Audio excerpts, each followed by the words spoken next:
नमस्कार दोस्तों, मैं कृष्णमूर्ति आप सभी का स्वागत करता हूं लर्निंग मिरर यूट्यूब चैनल पे। दोस्तों आज मैं आपको बताने जा रहा हूं कि ग्रो ऐप से आप म्यूचुअल फंड कैसे बाई कर सकते हैं। फर्स्ट टाइम अगर आप नए इन्वेस्टर हैं तो कैसे बाई कर सकते हैं और म्यूचुअल फंड के क्या क्या टर्म है जो आपको समझने में दिक्कत हो रही है। तो दोस्तों ये वीडियो देखते रहें, वीडियो अच्छा लगे कृपया लाइक कर दें, सब्सक्राइब कर दें और शेयर कर दें। तो सबसे पहले क्या करें, अपना ग्रो ऐप जो है, ये आपको ग्रो ऐप दिख रहा होगा, इसको पहले आप ओपन कर लें। ओपन करने के बाद यहाँ पे आपको सब कुछ डिटेल दिख जाएगा, लॉगिन होगा तो ऑटोमेटिक आपको यहाँ पे दिख रहा होगा। आपको यहाँ पे बस फिंगरप्रिंट से इसको ओपन करना है। अगर आपने टीपिन सेट किया हुआ टीपिन से जो है आप ओपन कर लें। यहाँ पे देखें, उसके बाद अगर आपको कोई स्टॉक्स परचेज करना है तो स्टॉक्स पे जाके आप परचेज कर सकते हैं। उसका वीडियो मैं अलग से बना दूंगा, how to buy sell stocks in Groww app, तो उसके आप चिंता मत करें। यहाँ पे म्यूचुअल फंड से आपको म्यूचुअल फंड सेलेक्ट करना है, तो यहाँ पे म्यूचुअल फंड पे आप क्लिक कर दें और मैं बता रहा हूँ कैसे आपको सेलेक्ट करना होगा। तो सबसे पहले क्या करें, आप जो है यहाँ पे उससे पहले एक काम कर लें, स्टॉक्स पे चले जाएं।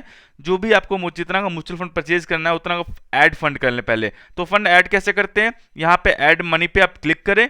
जैसे ही आप क्लिक करेंगे यहाँ पे देखें जितना भी आपको इन्वेस्ट करना है उतना का अमाउंट यहाँ पे आप डाल दें। तो मुझे मान लो 2000 रुपीज़ इन्वेस्ट करना है तो मैं 2000 रुपीज़ का डाल रहा हूँ, क्योंकि मैं आपको लमसम और SIP दोनों बताऊंगा, तो वो दोनों के लिए जो है 1000 मैंने ऐड कर रखा है। तो 2000 मैंने डाला, यहाँ पे ऐड मनी का ऑप्शन आ रहा है, इस पर आप क्लिक कर दें। तो यहाँ पे देखें दोस्तों, आपके बहुत सारे ऑप्शंस हैं, गूगल पे है, फोन पे है और जो भी है आप यहाँ पे चूज कर सकते हैं। तो जो भी आपको चूज करना हो यहाँ पे आप चूज कर लें। यहाँ पे आप नेट बैंकिंग पेमेंट भी कर सकते हैं या बैंक ट्रांसफर भी आप कर सकते हैं। बैंक ट्रांसफर किसको करना है, जिसका अकाउंट जो है वो सपोर्ट नहीं कर रहा बैंक अकाउंट ग्रो ऐप पे, वो जो है बैंक ट्रांसफर कर सकते हैं। अपना जो भी यस बैंक का ग्रो का अकाउंट नंबर है वो नेट बैंकिंग में सेव कर लें और वहां से पैसे ट्रांसफर कर दें। विद इन 24 आवर्स जो है आपका पैसा यहाँ पे रिफ्लेक्ट करने लगेगा, लेकिन बैंक सेम टू सेम होना चाहिए और वो बैंक जो है आपका ग्रो ऐप में लिस्टेड होना चाहिए। तो ये मैं नहीं करता, मैं फोन पे से करता हूँ। फोन पे सबके पास है, तो फोन पे आप क्लिक करें। देखिए दोस्तों, आपको फोन पे जैसे आपने क्लिक किया यहाँ पे पूछ रहा है कौन से बैंक से पेमेंट करना है। तो ध्यान रखना, मान लो मेरा HDFC बैंक है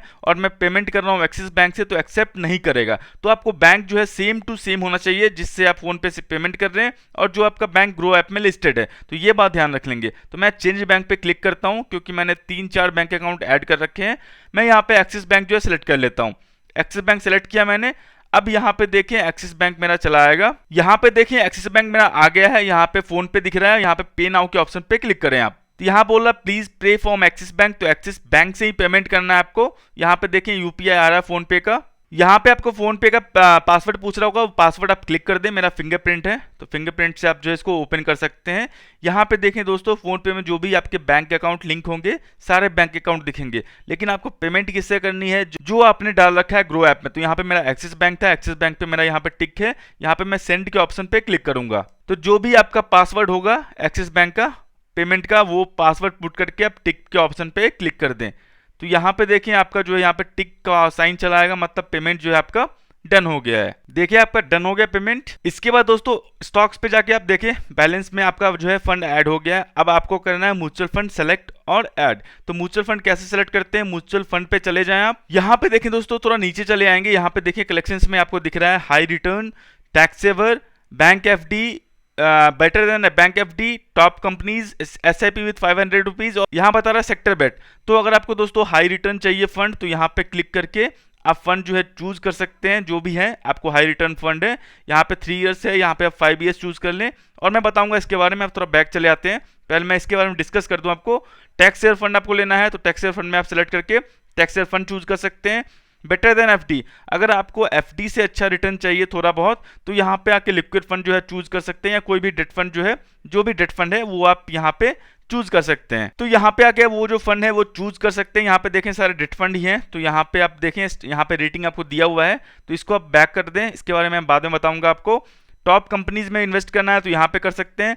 अगर आपको 500 से SIP स्टार्ट करना है तो उसके लिए कौन सा म्यूचुअल फंड है यहाँ पे आप कर सकते हैं। सेक्टर बेट्स, मतलब ये जो है एक सेक्टर को रिप्रेजेंट करता है। मान लो ऑटो सेक्टर हो गया, IT सेक्टर हो गया, FMCG सेक्टर हो गया, वो सेक्टर आपको रिप्रेजेंट करता है। तो इसमें high risk high reward game है। आप 3 to 5 ईयर्स या 7 ईयर्स का हॉरिजन है, तो इस फंड में आप इन्वेस्ट कर सकते हैं।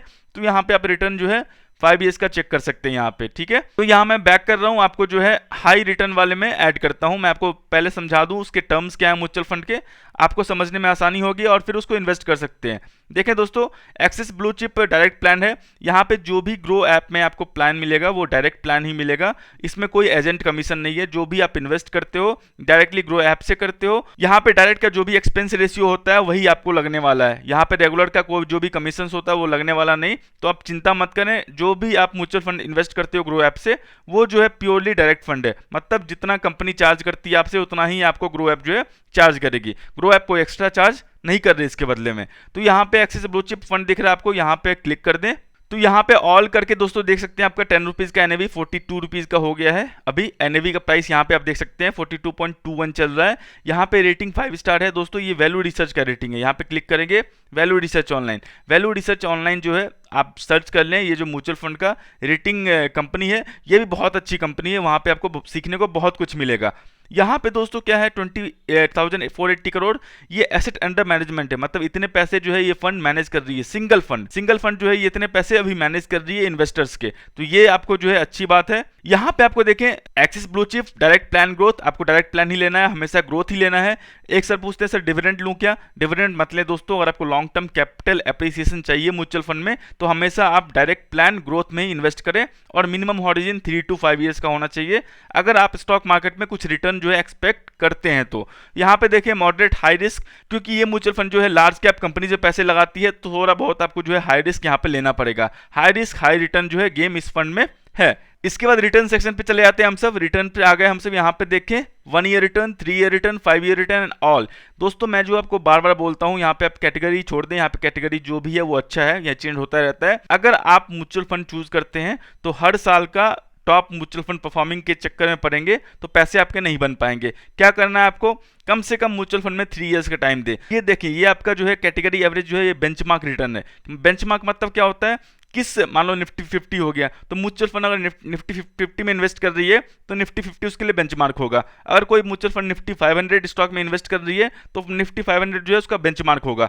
तो यहाँ पे आप देखें कैटेगरी जो है ये बेंचमार्क मान ले। मान लो मैं मान लेता हूँ लार्ज कैप का निफ्टी 50 बेंचमार्क है, ठीक है। तो यहाँ पे 1 ईयर रिटर्न 15.80 है निफ्टी 50 का, लेकिन आपका फंड का रिटर्न 21.40 है। मतलब आपका फंड मैनेजर जो है अच्छा परफॉर्म कर रहा है निफ्टी बेंचमार्क से। ये चीज आपको ध्यान रखनी होगी। 3 इयर्स में आपका निफ्टी 50 का रिटर्न है 9.50 और आपका फंड परफॉर्म किया है 16.60, बहुत ही अच्छा रिटर्न है। 3% 4% अगर आपका बेंचमार्क से फंड ऊपर परफॉर्म कर रहा है तो कोई दिक्कत नहीं है, कहीं चेंज करने की जरूरत नहीं है उस फंड को। आप जो है उस फंड के साथ बने रहें, लॉन्ग टर्म में पैसे बना के वो देगा आपको। यहाँ पे देखें कैटेगरी एवरेज है 12.20 और आपका 5 ईयर्स रिटर्न है 16.30। मतलब बहुत ही अच्छा रिटर्न जो है फंड मैनेजर बीट कर रही है यहाँ पे इंडेक्स से। तो आपको जो है चिंता नहीं करनी, ये फंड आपका अगर बीट कर रहा है बेंचमार्क तो बने रहें। आप शॉर्ट टर्म में यहाँ से सेल करके कोई दूसरा म्यूचुअल फंड बाई करते हैं तो वो जो है एडवाइजेबल नहीं है एज ए फाइनेंशियल प्लानर, और नहीं तो आपकी अपनी मर्जी है, वो देख सकते हैं, आपकी अपनी इन्वेस्टमेंट है और उसको अपने तरीके से आप मैनेज कर सकते हैं। तो म्यूचुअल फंड में कम से कम 3 इयर्स का टाइम दें। 3 इयर्स में अगर ये बेंचमार्क से बीट कर रही है, बेंचमार्क से बीट कर रही है फंड, तो उसी के साथ फंड के साथ बने रहें। ये जो है एडवाइजेबल है। यहाँ पे दोस्तों प्रोज एंड कॉन्स में मैंने क्लिक किया।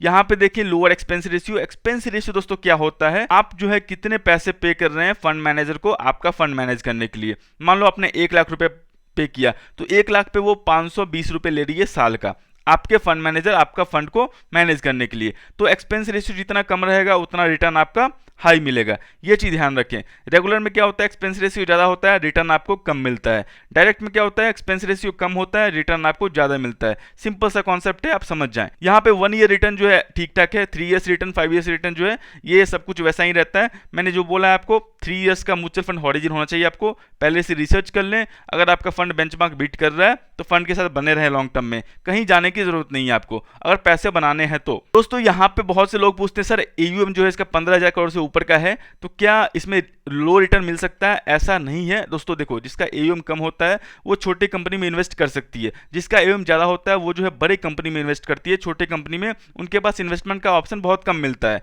क्योंकि large cap small cap company जो होती है, मीडिया या स्मॉल कैप कंपनी, उनका जो साइज ही होता है 5,000 करोड़ 2,000 करोड़ का, तो वो उतने पैसे उसमें डाल नहीं सकती। ध्यान रखें, अगर 15,000 करोड़ से ऊपर की कंपनी है तो आपको रिटर्न भी मॉडरेट मिलेगा, रिस्क भी मॉडरेट होगा। छोटी कंपनी होगी, रिटर्न भी थोड़ा हाई मिलेगा, रिस्क भी थोड़ा हाई मिलेगा। तो आप रिटर्न साइड मत देखें, रिस्क साइड भी देखें। अगर आप कंजर्वेटिव इन्वेस्टर हैं तो ये फंड जो है आपको उसके लिए जो है ठीक ठाक है। यहाँ पे देखें दोस्तों, फंड ओवरव्यू क्या होता है। ये जो है Axis blue chip, Axis company की blue chip direct plan growth है, तो यहाँ पे आपको दिख जाएगा रिटर्न कैलकुलेटर, सिर्फ वन टाइम कैलकुलेटर, यहाँ पे आप क्लिक करें। मैं एग्जांपल लेता हूँ 10,000 रुपीज पर मंथ का, ठीक है, 10,000 रुपीज पर मंथ का मैंने एग्जांपल लिया फॉर 5 ईयर्स, मैंने 5 ईयर्स के लिए डाला इसमें। तो अगर आप मान लो कितना वर्ड, अगर आप 6 लाख इन्वेस्ट किए होते 5 ईयर्स में 10,000 रुपीज करके, तो आपका वही जो एयूएम कैपिटल होता भी 8.91 लाख होता टोटल। तो ये चीज आप ध्यान रख लें। मैं वन टाइम भी लेके मानता हूं आपको, वन टाइम मैंने क्लिक किया, आपको 1 लाख इन्वेस्टमेंट करके दिखाया 5 ईयर्स के लिए, तो आपका ऑलमोस्ट जो पैसा था वो डबल हो गया है। तो ऑलमोस्ट 5 साल में पैसे डबल हो रहे हैं, तो ठीक ठाक है, रिटर्न भी आपका ठीक ठाक है। ठीक है, तो यहाँ पे आप वन टाइम और एसआईपी कैलकुलेटर इस फंड के बारे में चेक कर सकते हैं। दोस्तों पियर्स कंपनी क्या हुआ, इसकी मिलती जुलती कंपनी, जो ये लार्ज कैप की कंपनी है, इससे मिलती जुलती कौन कौन सी कंपनी है जो परफॉर्म कर रही है। तो वैसे ही जो मैंने बोला है आपको, सेम टू सेम आपको प्रोसीजर करना है और यहाँ पे आके चेक कर सकते हैं। तो ये पियर्स कंपनी मतलब हो गया। अगर आपको एक्सिस ब्लू चिप में थोड़े पैसे डालने हैं, मान लो 10,000 रुपये डालना है, आप चाहते हो कि 10,000 रुपये उसमें मैं नहीं डालूं, मैं डालूं सिर्फ 5,000 रुपये। 5,000 रुपये कोई और फंड बताओ जो उसी सेक्टर में हो, लार्ज कैप में, और मुझे डाइवर्सिफाई करने हो अपने पैसे को, तो यहाँ से आप चूज कर सकते हैं। तो ये आपके पास अच्छा ऑप्शन है। जो मैंने बताया क्राइटेरिया, वही क्राइटेरिया होना चाहिए। सर्च करें और पैसे इन्वेस्ट कर दें। दोस्तों आप सब मुझसे ये पूछते हो सर एक्सपेंस रेशियो क्या होता है, एग्जिट लोड क्या होता है और टैक्स इम्प्लीकेशन क्या होता है।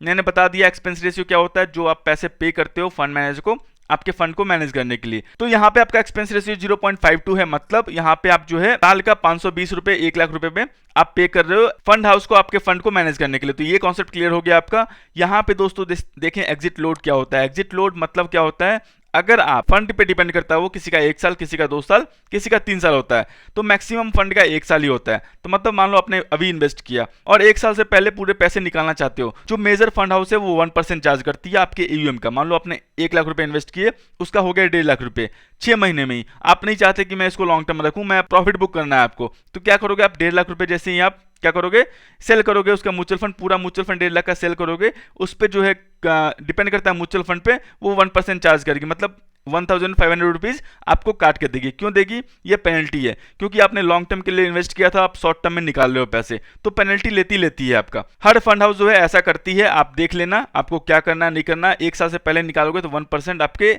एयूएम पे जो फंड वैल्यू होगा उस टाइम पे, उस पे आपको 1% चार्ज करना पड़ेगा। यहाँ पे क्या है 10%, अगर आपका यूनिट मान लो 100 है तो 10 यूनिट तक आप निकाल सकते हो 1 साल से पहले, कोई चार्ज नहीं है उसमें। उससे ऊपर निकालते हो तो 1% जो है आपको चार्ज देना पड़ेगा। सेम जो मैंने कॉन्सेप्ट बताया है, ये वेरी करता है आपका fund manager to fund manager. तो अब देख लेना, यहाँ पे देखें गवर्नमेंट ने रूल निकाला हुआ था 0.005% आपको बाई और सेल साइड में जो है आपको देना पड़ेगा स्टैम्प ड्यूटी चार्ज। तो 1 लाख का 0.005% होता है, बहुत ही कम होता है, उतना आपको पे करना पड़ेगा। तो ये गवर्नमेंट चार्ज है। यहाँ पे देखिए अगर आप 1 साल से पहले प्रॉफिट बुक करते हैं तो जो भी आपका प्रॉफिट होगा उससे 15% टैक्स पे करना पड़ेगा, अगर आपका इनकम 2.5 लाख से ऊपर का है तो। अगर आप 1 साल के बाद जो है आप एग्जिट करते हो तो आपका जो है 10% पे करना पड़ेगा above 1 lakh rupees capital gain. तो आपने मान लो 10 लाख इन्वेस्ट किए, 1 साल के बाद आप 15 लाख निकाल रहे हो, तो 1 लाख पे टैक्स नहीं लगेगा, 4 लाख पे 10% टैक्स लगेगा आपको, मतलब 40,000 रुपीज। तो ये कॉन्सेप्ट भी आपका क्लियर हो गया होगा। दोस्तों ये म्यूचुअल फंड होल्डिंग्स है, यहाँ पे आप क्लिक करें, जो भी है यहाँ पे जो भी इस फंड में स्टॉक्स हैं यहाँ पे आपको सब कुछ दिख जाएंगे। यहाँ पे सी ऑल होल्डिंग्स कर लेना, जो भी म्यूचुअल फंड के होल्डिंग्स होंगे यहाँ सब दिख जाएंगे। इसका मतलब क्या हुआ, अगर आप 100 रुपीज इस फंड में इन्वेस्ट करते हो तो 10.94 रुपीज आपके जाता है एचडीएफसी बैंक में, 10.38 जाता है आपका बजाज फाइनेंस में, 8.58 जाता है इन्फोसिस में। ऐसे ही करके आपका 100 रुपीज जो है डाइवर्सिफाई होता है इतने सारे स्टॉक्स में। तो सर इसका बेनिफिट क्या है कि मान लो इसमें से 3-4 कंपनी 5 कंपनी नहीं चली, कोई सेक्टर नहीं चला, तो बाकी के सेक्टर चलेंगे, बाकी की कंपनी जो है चलेगी, तो आपका रिटर्न जो है बन जाएगा। तो इसको बोलते हैं डाइवर्सिफिकेशन, कि आप जो है एक स्टॉक में पैसे नहीं लगा रहे, आप जो है 15-20, इसमें कितने स्टॉक्स हैं 39 स्टॉक्स हैं, मतलब आप 39 स्टॉक्स में जो है पैसे डाल रहे हो कि मान लो कोई नहीं चला, कोई सेक्टर नहीं चला, कोई सेक्टर चला, कोई स्टॉक्स नहीं चला, कोई स्टॉक्स चला, तो आपका रिटर्न जो है मॉडरेट मिल जाए और आपको 5 साल में ठीक ठाक जो है रिटर्न बन के निकल जाए वहाँ पे। तो ये होता है मेनली डाइवर्सिफिकेशन का। रिस्क भी उसी हिसाब से कम होगा कि मान लो कोई स्टॉक जो है नहीं चला, बहुत नीचे आ गया, कोई स्टॉक बहुत ऊपर चला गया, तो आपका जो रिटर्न है वो आपको ठीक ठाक बन जाएगा। तो रिस्क एंड रिवॉर्ड जो है यहाँ पे डाइवर्सिफिकेशन से आप इसको मिनिमाइज कर सकते हैं। तो यही बेनिफिट जो है आपको म्यूचुअल फंड प्रोवाइड करती है अगर आप इन्वेस्ट करते हैं म्यूचुअल फंड के थ्रू। तो बस आप समझ गए होंगे, जो भी आपकी कंपनी होगा आप देख लेना, कंपनी आपको रिसर्च करनी है तो कंपनी के हिसाब से जो है आप पैसे डाल सकते हो किसी भी म्यूचुअल फंड में। तो यहाँ पे हो गया ये आपका। अब यहाँ पे आते हैं मिनिमम इन्वेस्टमेंट अमाउंट्स। तो यहाँ पे क्लिक करें। अगर आप फर्स्ट टाइम इन्वेस्ट कर रहे हैं तो आपको 5,000 इन्वेस्ट करने होंगे। उसके बाद जो है मिनिमम आप 100 रुपीज़ से आप इन्वेस्ट कर सकते हैं इस फंड में। अगर आपको मिनिमम SIP करना है तो 500 रुपये से स्टार्ट करना होगा। तो यहाँ पे देखें other plans for same fund click करें। तो यहाँ पे देखें एक्सिस ब्लू चिप, जो भी इसके एक्सिस के जो भी अदर प्लान्स हैं वो यहाँ पे दिख जाएंगे। देखिए यहाँ पे डिविडेंड जो प्लान है मेरे एडवाइस में नहीं लेंगे आप, अगर आपको पैसे ग्रो करने हैं लॉन्ग टर्म के लिए। तो बाकी जो भी आपका फाइनेंशियल एडवाइजर गाइड करता है उसको आप ध्यान से सुनेंगे। और क्योंकि डिविडेंड जो है पॉसिबल नहीं है 10% 12% जो है किसी म्यूचुअल फंड में देना साल का, ठीक है। तो आपके पैसे से ही आपको डिविडेंड मिलता है। तो ये चीज़ आप थोड़ा रिसर्च कर लेंगे और समझ जाएंगे आप। यहाँ पे फंड मैनेजमेंट जो है दोस्तों ये जो है बहुत ही मेजर इंपॉर्टेंट पार्ट है। यहाँ पे आप क्लिक करें। यहाँ पे देखिए यहाँ पे श्रेयास जी हैं वो नवंबर 2016 से लेके अभी तक हैं। और हितेश दास फंड बड़ा हो गया है, तो दूसरा फंड मैनेजर ऐड हुआ है नवंबर 2020 में प्रेजेंट। यहाँ पे दोस्तों अगर कोई भी फंड में आप इन्वेस्ट करते हैं तो एक चीज़ देख लेंगे, उसका फंड मैनेजर है सिंस इंसेप्शन सेम हो। क्योंकि अगर फंड मैनेजर चेंज होता है तो आपके फंड के लिए बुरा है वो। क्योंकि यहाँ पे जो श्रेयास जी का विजन है उस फंड को लेकर, वो जो है मान लो ये हट गए होते, नीतीश जी चले आते, सेम विजन नहीं हो पाता। तो यहाँ पे जो कॉन्फ्लिक्ट होता है वो चेंज हो जाएगा। तो आपका रिटर्न में भी चेंज देखने को मिलेगा, पोर्टफोलियो में भी चेंज देखने को मिलेगा। तो जो भी आपका मेनली जो भी आप देखते हैं यहाँ पे आप डिटेल्स देख सकते हैं, श्रेयास जी क्या क्या कर रखे हैं, यहाँ पे जाके आप सब कुछ सर्च कर सकते हैं। तो एक चीज़ मेरा आपसे वो है कि आप जो भी फंड चूज करते हैं देख लेंगे कि फंड मैनेजर सेम होना चाहिए सिंस इंसेप्शन, जब से वो फंड लॉन्च हुआ है। और बाकी जो है बाकी सब कुछ ठीक ही है जैसे मैंने बताया। अबाउट एक्सिस म्यूचुअल फंड के बारे में जानना हो आपको, यहाँ से आप देख सकते हैं इतने करोड़ का AUM अब जो मैनेज कर रही है अभी नंबर 6 पे है इंडिया में फिलहाल अभी। और 4 दिसंबर 2009 को ये AUM जो है स्टार्ट हुआ था। तो ठीक है, बाकी आप जो इन्वेस्टमेंट ऑब्जेक्टिव आप देख सकते हैं, यहाँ जो है डाइवर्सिफाई आपको अपॉर्चुनिटी मिलेगा। हर टाइप के इन्वेस्टर के लिए यहाँ पे फंड है। तो आप जो है चाहे डेट फंड में इन्वेस्ट करना हो, एग्रेसिव मिड कैप में करना हो, स्मॉल कैप में करना हो, लार्ज कैप में करना हो, सारे फंड से यहाँ पे आपको मिल सकते हैं। टैक्स सेवर करना हो सब फंड यहाँ मिल जाएंगे। दोस्तों यहाँ पे देखिए फंड बेंचमार्क जो है निफ्टी 50 को लिया गया है, मतलब निफ्टी 50 का रिटर्न आपको चेक करना है इस फंड के साथ। ये जो म्यूचुअल फंड है निफ्टी 50 के स्टॉक्स में ही इन्वेस्ट करेगी, डिपेंड करता है फंड मैनेजर के व्यू के ऊपर। तो ये इतना चीज समझ गए, जो भी टर्म्स एंड कंडीशन थे वो आप समझ गए। यहाँ पे आपको वन टाइम और मंथली सिप करना है, तो मैं वन टाइम भी बताता हूँ और मंथली सिप भी बताता हूँ। तो मुझे इस फंड में इन्वेस्ट नहीं करना, मुझे इन्वेस्ट करना है Parag Parikh long term equity fund में। तो मैं आपको जो डिटेल था मैंने बता दिया। अब आपको बताता हूँ सर्च कैसे करेंगे और फंड ऐड कैसे करेंगे। समझ गए कैसे सर्च करना है? अब यहाँ से भी सर्च कर सकते हैं म्यूचुअल फंड। यहाँ पे आपने क्लिक किया, यहाँ पे मुझे इन्वेस्ट करना है पराग पारिक। यहाँ पे देखिए आपको आ गया Parag Parikh long term equity fund. यहाँ पे आप क्लिक करें, जो है सब कुछ वही था जो मैंने बताया था, सब कुछ आपको वैसे ही पढ़ना है, सब कुछ वैसे ही आपको देखना है। यहाँ पे मैं वन टाइम पहले बोलता हूँ, यहाँ पे आप मिनिमम इन्वेस्टमेंट देख लें कितना है, अदर प्लान्स फंड्स या मिनिमम इन्वेस्टमेंट यहाँ पे देख लें कितना है। 1000 रुपीज़ पहला है, उसके बाद 1000 रुपीज़ से आप SIP कर सकते हैं और 1000 रुपीज़ मिनिमम सिप है, मतलब 1000 ही इसमें। तो वन टाइम मैंने क्लिक किया। अगर आपको इन्वेस्ट करना फर्स्ट टाइम तो वन टाइम पे आप क्लिक करें। जैसे ही क्लिक करेंगे आपको यहाँ पे अमाउंट आएगा, तो आप जो है 1000 रुपीज़ आप पुट कर दें यहाँ पे। और यहाँ पे यूजिंग ग्रो बैलेंस, तो मेरा ग्रो बैलेंस में पैसे हैं, तो मैं यहाँ पे इन्वेस्ट नाउ पे क्लिक करता हूँ। तो यहाँ पे देखें आपका जो है प्रोसेसिंग ऑर्डर हो रहा है, पेमेंट डन 1000 रुपीज़ जो है हो गया, आपका ऑर्डर प्लेस हो गया। Order will be taken by PPF mutual fund, unit allotted with in 3 to 4 working days. दोस्तों यहाँ पे आप देख लें, मैं एक चीज़ आपको बोल दे रहा हूँ, आपका ऑर्डर प्लेस हो गया, देखिए 1000 रुपीज़ जो है इन्वेस्ट कर दिया आप। तो यहाँ पे आपको ट्रैक ऑर्डर करना है, तो यहाँ पे आप क्लिक कर सकते हैं। तो यहाँ पे जो है आपका पराग पारिक लॉन्ग टर्म में आपका आ गया है, फोलियो अभी तक क्रिएट नहीं हुआ, वो हो जाएगा। ऑर्डर नंबर ये है, ऑर्डर स्टेटस आपका पेमेंट डन हो गया है, ऑर्डर 3 जन है, तो आपको 4 जन को इसका यूनिट मिल जाएगा। क्योंकि मैं बता रहा हूँ दोस्तों इसमें होता क्या म्यूचुअल फंड में, अगर आप कट ऑफ टाइम से पहले पेमेंट करते हैं या इन्वेस्टमेंट करते हैं तो आपका इन्वेस्टमेंट का जो यूनिट्स होता है वो सेम डे के क्लोजिंग NAV पे मिलता है। म्यूचुअल फंड जो है स्टॉक की तरह काम नहीं करता, क्लोजिंग जो भी स्टॉक मार्केट क्लोज होता है उसके बाद जो है NAV कैलकुलेट होता है, तो उस पर आपको मिल जाएगा। अगर आपको जैसे इक्विटी का कट ऑफ टाइम है 3 PM, अगर आप 3 PM से अगले दिन इन्वेस्ट करते हो, मान लो फ्राइडे को आपने 3 PM के बाद इन्वेस्ट किया, सैटरडे संडे हॉलीडे अकाउंट नहीं होगा, मंडे को आपको यूनिट्स मिलेगा, ट्यूसडे को आपको फुल जनरेट होगा, तो शायद वेडनेसडे तक आपको यहाँ पे दिखे। तो घबराने की बात नहीं है, आपको समझ लें कट ऑफ टाइम से पहले अगर आप इन्वेस्टमेंट करते हैं फोलियो सेम डे का मिल जाएगा, फोलियो क्रिएट आपका नेक्स्ट डे आपको दिख जाएगा। यहाँ पे थर्ड पार्टी है, ग्रो जो है थर्ड पार्टी वेंडर है, तो यहाँ पे शायद आपको उसके नेक्स्ट डे जो है आपको दिखने को मिल सकता है, इसलिए यहाँ पे 3 to 4 डेज टाइम बोला है, तो आप चिंता मत करेंगे। सेम आपको रिडेम्पशन में होता है, 3 PM से पहले आप रिडीम करते हैं, 3 to 4 वर्किंग डेज में पैसे आपके बैंक अकाउंट में चले आएंगे। तो ये कॉन्सेप्ट था आपका, मैंने बता दिया आपको वन टाइम इन्वेस्टमेंट कैसे करना है। आप इसको देखना कैसे है, यहाँ पे आप बैक पे चले जाएं, बैक पे गए डैशबोर्ड पे चले जाएं, डैशबोर्ड पे गए आप, यहाँ पे देखिए म्यूचुअल फंड आपको दिख रहा होगा, म्यूचुअल फंड में ही आपको जो भी म्यूचुअल फंड आपने परचेज किया है आपको देखना है यहाँ पे। तो यहाँ पे ऑर्डर जो है प्रोसेस में है, एक यहाँ पे आपको दिख जाएगा, जैसे ही ऑर्डर प्रोसेस हो जाएगा आपको यूनिट्स और जो भी आपको प्रॉफिट एंड लॉस है यहाँ पे आपको देखने को मिल जाएगा। अब मुझे करना है एसआईपी, तो यहाँ पे एक्सप्लोर पे गया मैं म्यूचुअल फंड्स में, यहाँ पे फिर से मैं करता हूँ पराग पारिक, मुझे यहाँ पे जो है फिर से आप सर्च करेंगे पराग पारिक, यहाँ पे long term equity fund click किया, मुझे एसआईपी करना 1000 का, तो मैं वो भी करके मैं आपको दिखा देता हूँ कैसे होता है। दोस्तों हमेशा म्यूचुअल फंड आप परचेज करेंगे तो equity fund direct growth dividend करते हैं, तो आप समझ जाएंगे 6 महीने साल भर आप रखें उसके बाद समझ जाएंगे उसमें रिटर्न कितना मिलता है, आपके पैसे आपके ही बैंक अकाउंट में आते हैं, उस पर आपको टैक्स अलग से पे करना पड़ता है गवर्नमेंट को, तो ध्यान रखेंगे। तो यहाँ पे हमेशा करना है आपको डायरेक्ट फंड और ग्रोथ ही चूज करना है। यहाँ पे मंथली एसआईपी है, क्लिक किया मैंने, यहाँ पे जो भी अमाउंट है आप चूज कर देंगे, 1000 मिनिमम अमाउंट है, 1000 आपको यहाँ पे दिख गया। शिप डेट यहाँ से आप चूज कर सकते हैं, मैंने यहाँ पे क्लिक किया, यहाँ पे जो भी डेट आपको चूज करना है, मुझे जो है 5th of every month choose करना है तो चूज कर सकते हैं। दोस्तों कोई कोई बोलते हैं सर मैं एसआईपी डाल के फिर कैंसिल कर सकता हूँ, कर सकते हो, वो आप पे डिपेंड करता है कैसे करना नहीं करना है। मेनली आपका 3 to 5 ईयर्स का हॉरिजन है, तो लॉन्ग टर्म में एसआईपी रखो, बहुत ही अच्छा है, आपको पैसे बना के देगा। तो यहाँ पे देखें next SIP instalment on 5th Feb, तो आपका जो जैन का टाइम था वो नहीं लेगा, 5th Feb से लेगा, तो यहाँ पे दिख जाएगा नेक्स्ट आपका इंस्टॉलमेंट जो है डेट है कब कब का है, तो यहाँ पे आप देख लेंगे, कंफर्म के ऑप्शन पे क्लिक कर दें और यहाँ पे कंफर्म कर दिया। यहाँ पे आप इन्वेस्ट नाउ के ऑप्शन पे क्लिक कर दें, तो यहाँ पे जैसे इन्वेस्ट नाउ के ऑप्शन पे क्लिक करते हैं, ऑर्डर प्रोसेसिंग पेमेंट डन 1000 का जो है हो गया है, ऑर्डर प्रोसेसिंग ऑर्डर प्लेस हो गया ग्रो में, fund receive by mutual fund, unit allotted unit allocation on 3 to 4 working days, तो आपको 3 से 4 वर्किंग डेज लगेंगे, आपका हो गया सेटअप ऑटो पे।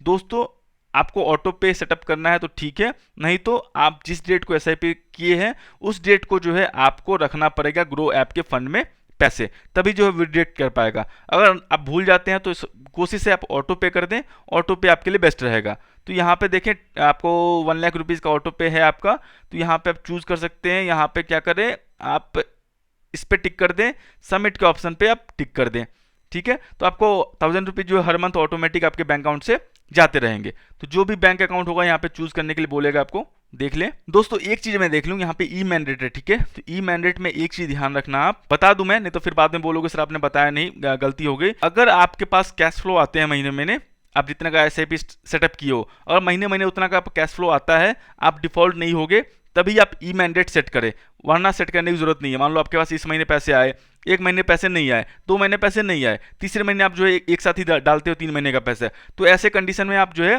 ग्रो ऐप फंड में पैसे ऐड कर दें, यहाँ से आपको करने की जरूरत नहीं है, क्योंकि यहाँ से अगर आप डिफॉल्ट होते हो तो शायद 600 रुपीज़ या 400 रुपीज़ प्लस जीएसटी जो है चार्ज आपको काटेगा। एक तरह से ये चेक बाउंस होता है कि मान लो आपका एक बार में आपके पास फंड में पैसे नहीं थे उस डेट को और ये आपका बाउंस हो गया, तो सिविल रिपोर्ट तो खराब नहीं होगा, लेकिन आपके जो बैंक है, बैंक साइड ग्रो नहीं चार्ज करती कुछ भी इसका, ठीक है। आपका जो एचडीएफसी बैंक है या फिर आईसीआईसीआई बैंक है वो चार्ज करती है, तो आपको जो है पेमेंट करना पड़ेगा। तो आप फिर सोचोगे जो है ग्रो ऐप ने चार्ज किया है, तो ग्रो ऐप चार्ज नहीं करती, आपका बैंक चार्ज करता है ई मैंडेट फेल होने का, तो 400-500 वहाँ पे आपको फेल होने का पे करना पड़ेगा। तो ऑटो पेमेंट में बता देता हूँ कैसे होता है, जिनको करना हो कर लें, जिनको नहीं करना हो तो 1st of मंथ को अपने ग्रो ऐप में जितने भी का भी एसआईपी हो उतना फंड जो है ऐड करके छोड़ दें, ठीक है। तो यहाँ पे मैं इस पे टिक करता हूँ, यहाँ पे मैं सबमिट के ऑप्शन पे क्लिक किया, तो यहाँ पे देखिए आपसे पूछ रहा है डेबिट कार्ड पिन और एक्सपायरी, तो वो आप पुट कर देंगे। यहाँ पे आपको डेट दिया हुआ DDMMYY किस डेट से स्टार्ट हो रहा है, अंटिल कैंसिल, जब तक आप कैंसिल नहीं करते ये जो है चलता रहेगा। तो आपको डेबिट कार्ड ही है, डेबिट कार्ड नंबर पिन और एक्सपायरी डेट डाल के यहाँ पे जो है आप सबमिट के ऑप्शन पे क्लिक कर दें। एक शायद ओटीपी जाएगा आधार नंबर वाला, वो आपको डालना होगा, उसका वेरीफाई कर दें। तो ऐसे करके जो है आप जो है ई मैंडेट कर सकते हैं। तो मैं छोड़ दे रहा हूँ, अभी मेरे पास डेबिट कार्ड नहीं है, उसका पिन नहीं है, तो मैं ऐसे ही आपको करना है, ठीक है। तो जिनको ऑटो पे करना है ऑटो पे कर सकते हैं, नहीं तो जो एसआईपी किए हुए वो सिंपल क्या करें, ग्रो एफ फंड में पैसे डाल दें, उस मंथ के जो भी डेट होगा वो ऑटोमेटिक डेट कर लेगा। बस आपको डालना होगा, ये चीज़ आपको ध्यान में रखनी होगी। अगर आप फेल होते हो तो कोई चार्ज नहीं है, एसआईपी डिफॉल्ट का कोई चार्ज नहीं है। मान लो आप भूल गए, ग्रो ऐप जो है वो एसआईपी नहीं ले पाया, तो कोई चार्ज नहीं है, कोई पेनल्टी आपको नहीं लगने वाली। तो यहाँ से आप बैक हो जाएं, कैंसिल ऑटो पे है, इस पे आप क्लिक कर दें। यहाँ पे डैशबोर्ड पे चले आए, ये बोलेगा योर इन्वेस्टमेंट इज पार्शियल, ठीक है। तो ऑटो पे पेंडिंग है तो आप देख लेंगे, ऑटो पे का जरूरत नहीं है जैसा मुझे लगता है। ऑटो पे जो है कंपलसरी नहीं होता, तो आप फंड में पैसे रखेंगे आपका जो है हो जाएगा। तो यहाँ पे डैशबोर्ड पे चले जाएं, म्यूचुअल फंड में देखिए आपका ऑर्डर जो है यहाँ पे दिख जाएगा, आपको जो भी ऑर्डर है आपका ऑर्डर प्रोसेस है 2 दिखा रहा है, आपको 2 दिख गया, ठीक है। तो जो भी आपने वन टाइम पेमेंट किया, इंस्टॉलमेंट पेमेंट किया है, इसके दोनों के यूनिट्स आपको शायद 3-4 दिन में चले आए। और जो भी आपका एसआईपी है वो आपका नेक्स्ट मंथ जो भी फेब का डेट था, जो भी आपका डेट होगा उस डेट से स्टार्ट हो जाएगा। ध्यान रखेंगे एसआईपी जो 30 डेज के बाद स्टार्ट होता है, तो ये चीज़ का जो है मैंडेट रखेंगे। आप सोचेंगे सर मैं अभी चल रहा है 3rd ऑफ जैन, आप सोचोगे 5th जैन का सर क्यों नहीं लिया, तो 30 डेज का टाइम लगता है, उसके बाद ही जो है एसआईपी स्टार्ट होगा। तो ये चीज़ का ध्यान रखना, बाकी जो है आप यहाँ पे सब कुछ देख सकते हो और सब कुछ कर सकते हो। तो दोस्तों कुछ भी आपको ट्रैक करना हो तो यहाँ पे आपको एक्सप्लोर पे चले जाएंगे, यहाँ उसके बाद आपको डैशबोर्ड दिखेगा, डैशबोर्ड पे चले जाना।